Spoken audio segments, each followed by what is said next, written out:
Next we have the appendicular skeleton.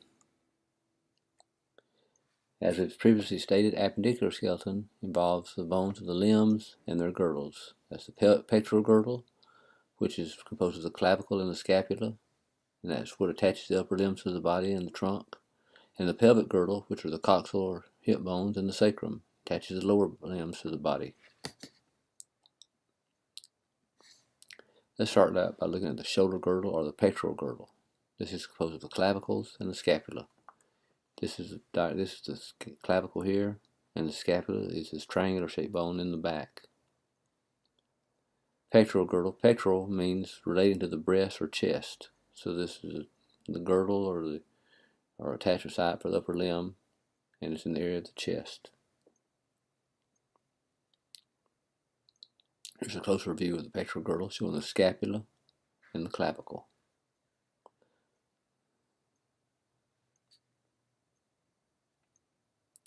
The clavicle is the collarbone. It's a kind of an S-shaped bone. It articulates with the sternum medially, and laterally it articulates with the acromial end of the scapula.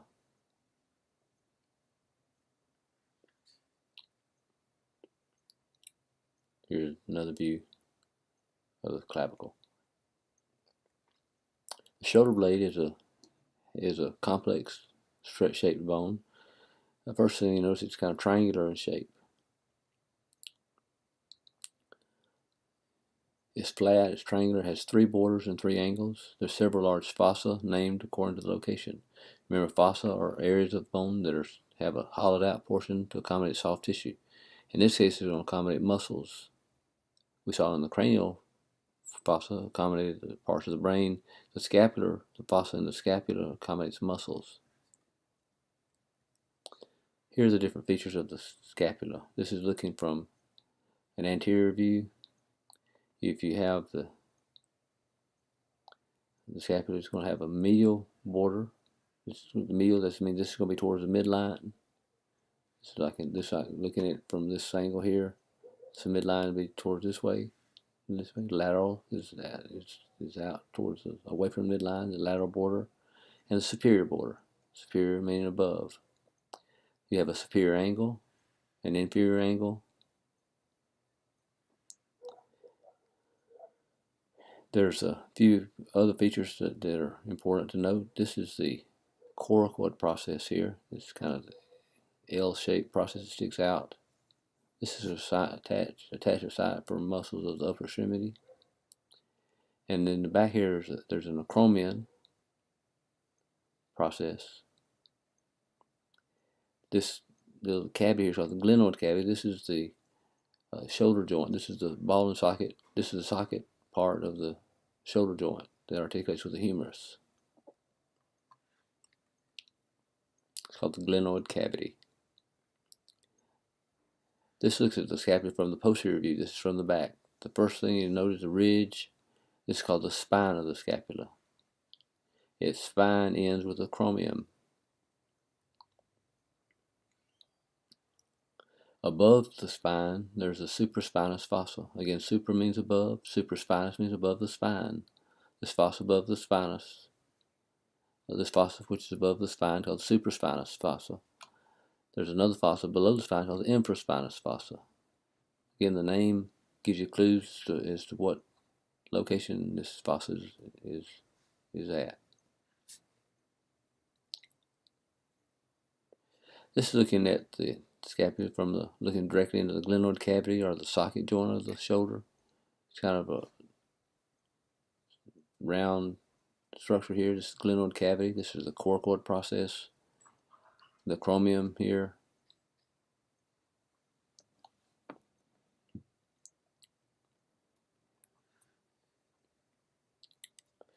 Now moving to the upper limb itself. The upper limb consists of 30 bones. In the arm, or the brachium, there's only one bone. There's the humerus. The forearm has 2 bones. The antebrachium has 2 bones, radius and ulna. The wrist has 8 bones. In the hand fingers, there's 5 metacarpal bones in the hand and 14 phalanges making up the fingers and thumb.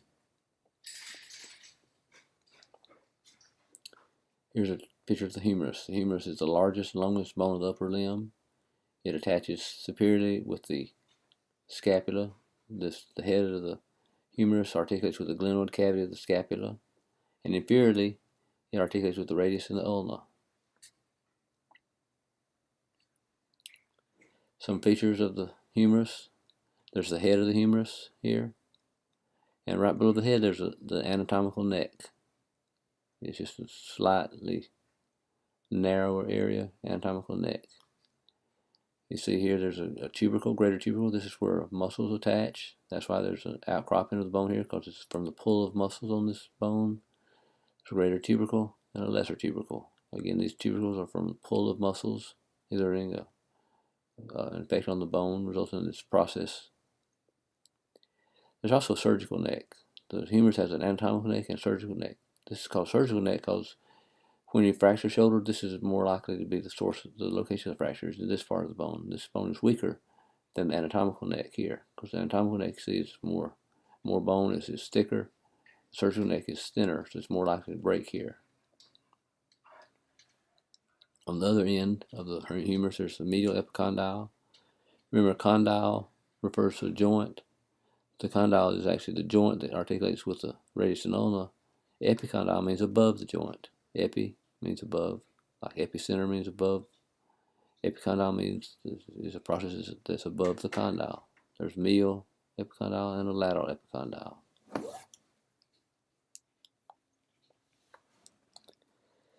Now move down to the forearm, the ulna and the radius. The ulna is the medial bone of the forearm. Again, this is in the anatomical position. Remember the anatomical position?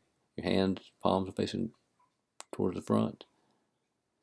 The ulna forms the major portion of the elbow joint that articulates with the humerus. This is the ulnar bone here, it articulates with the humerus. The radius is the lateral bone in the forearm. The radius is on the side of the hand where the thumb is. The ulna is on the side of the hand where the little finger is. The head of the radius articulates with the humerus and the ulna. This is the head of the radius here. It articulates with the humerus above and the radius.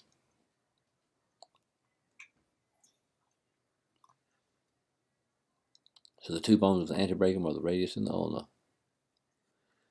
The ulna has a very characteristic U-shaped bone, or U-shaped joint here, which makes it easy to remember. U-shaped joint for the ulna, which starts with the letter U. So that when you see this U-shaped joint, it will be clear that's the ulna. So that'd be your clue as to what this bone is. This is what articulates with the humerus and forms basically the elbow joint.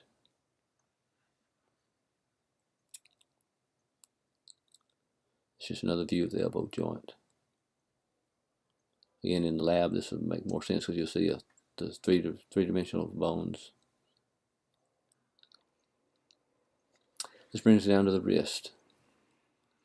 There's 8 bones in the wrist. There's 2 rows of bones that make up the carpal bones. Carpal means wrist. The carpal bones are the bones of the wrist. There's the scaphoid, the lunate, the triquetrum, and the pisiform. There's the trapezium, the trapezoid, the capitate, and the hamate.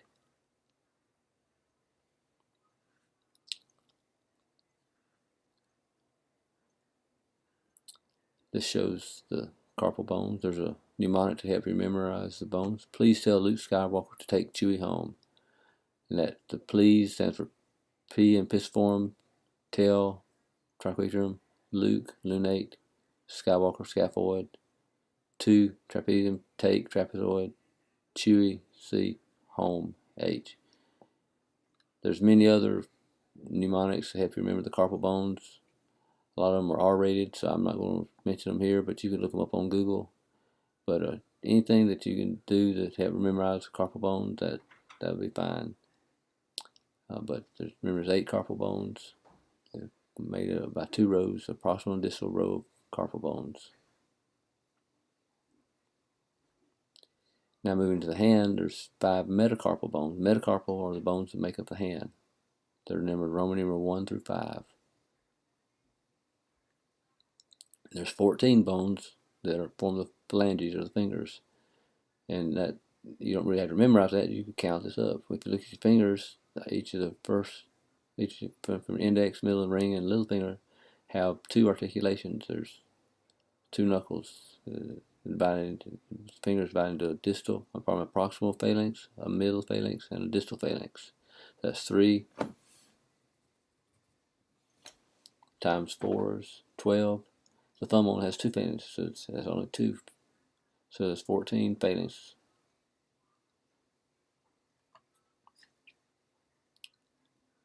And that's the upper extremity, so it's not too bad.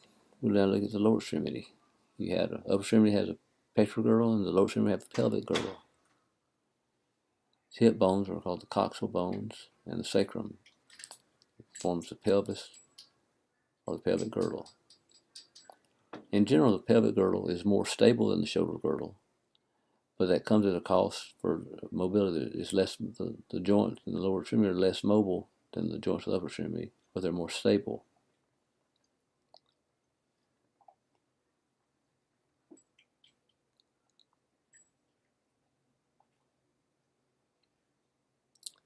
There's 3 bones that form the pelvic bone. There's the ilium, which forms the iliac crest here on the top. This ilium.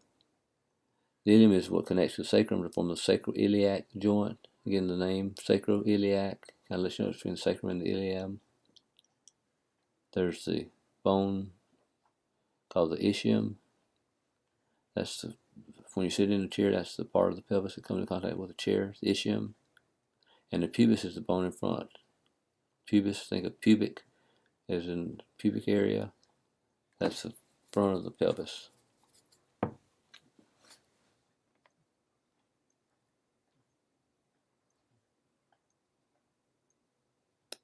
basically reiterates what I've just said. Again, showing the different bones of the pelvis, distinguished by the different colors. Note the acetabulum is actually the hip joint, the socket of the hip joint. In the upper extremity is called the glenoid cavity, and in the hip joint is called the acetabulum. And it actually is made, all 3 bones compose the acetabulum. All 3 bones represented in the acetabulum.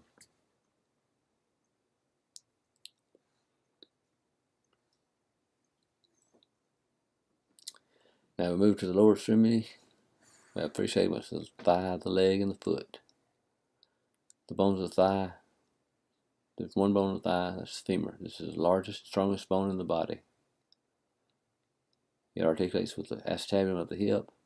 Proximally and distally, it articulates with the tibia and the patella. The patella, we mentioned previously that that's a sesamoid bone in the quadriceps tendon. Remember, sesamoid bone is a bone that forms within a tendon. That's the patella. It's the largest sesamoid bone in the body. Here's a picture of the femur and a picture of the patella. Notice there's several features, several processes of the femur that are worth looking at. These processes help you identify the bones, actually. These processes help you distinguish one bone from another, because there's similarities between the femur and the humerus, but if you look at the specific processes, you can tell which one is which just by the different processes. The femur has a head, has a neck.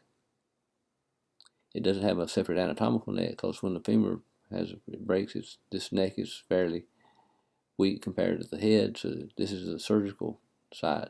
This is a surgical site fracture also, so there's no need to have a separate surgical neck as opposed to anatomical neck.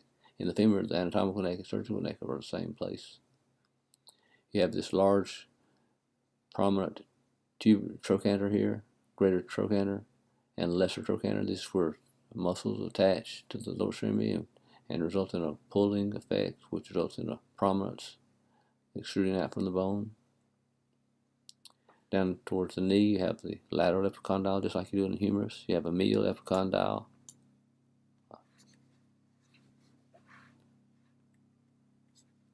And you have a medial condyle as well. There's the epicondyle, which is above the condyle. The condyle is a part of the joint. Again, when you think of condyle, think of joint.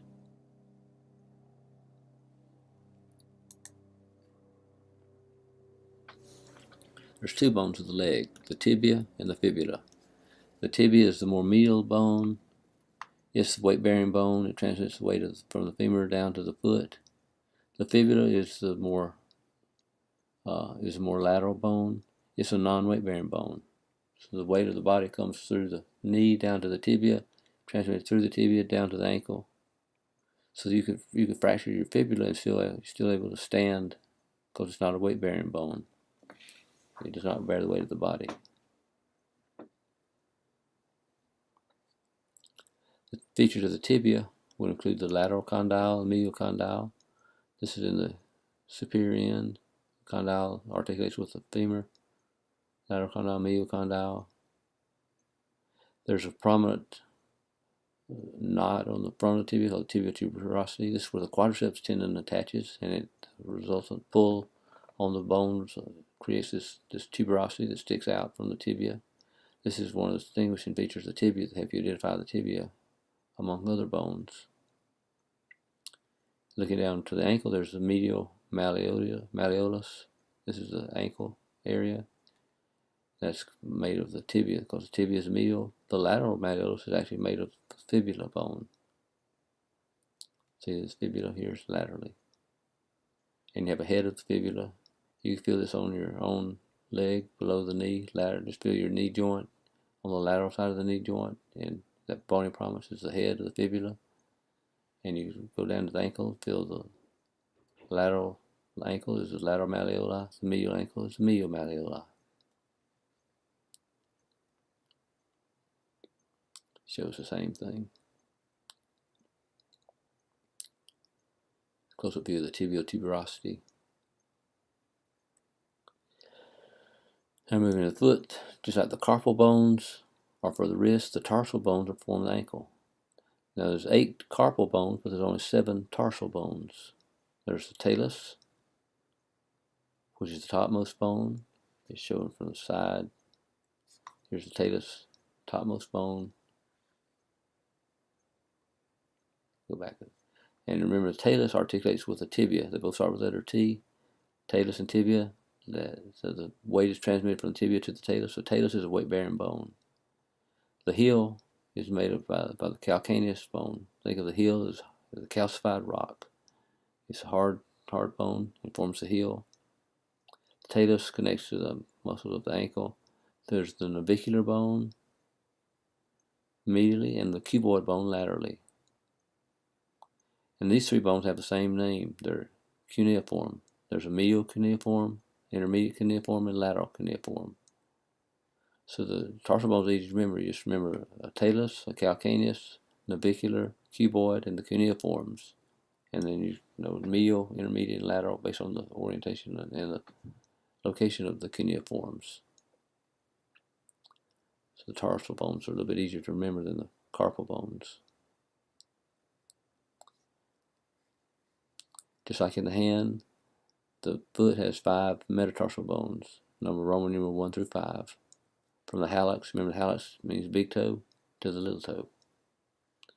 There's 14 phalanxes forming the toes, just like they are in the hand and fingers. Each of the metatarsals. This would be the big toe here.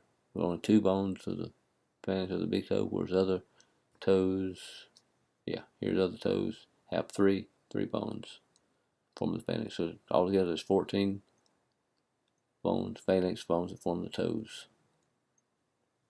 It shows another angle showing the talus, the calcaneus, the cuboid, which connects to the calcaneus, both start with the letter C. The navicular connects with the talus.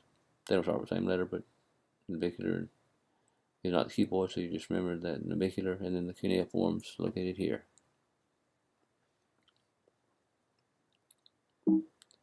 And that's the appendicular skeleton. Sounds simple.